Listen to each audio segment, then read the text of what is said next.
individual taxpayers are expecting budget 2022 to bring down their tax bills. They're expecting a change in personal income tax rates, reduction in surcharge, slab, new exemptions, all of that could help increase personal disposable income. This could be a fair expectation in light of the inflationary pressure and the ongoing impact of the pandemic.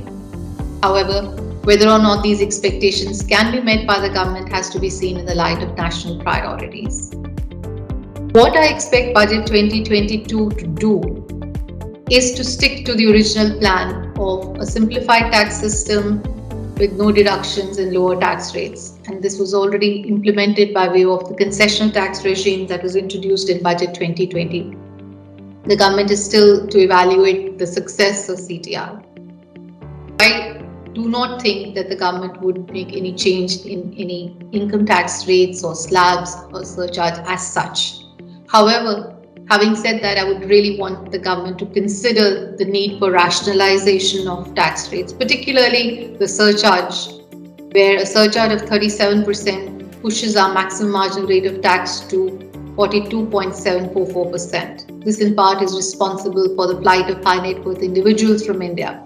With them, they take the entrepreneurial capital, very high caliber of technical professional skills, which are so very important for the growth and innovation that we need in our economy.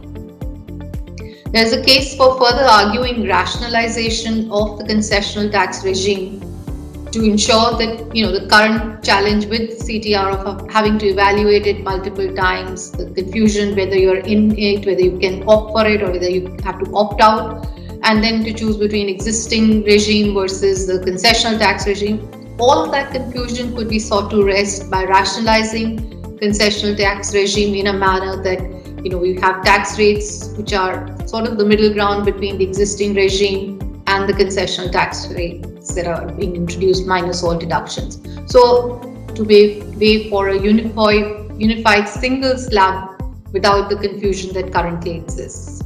And then rationalization of tax rates would also help increase the compliance base as is the policy objective of the government.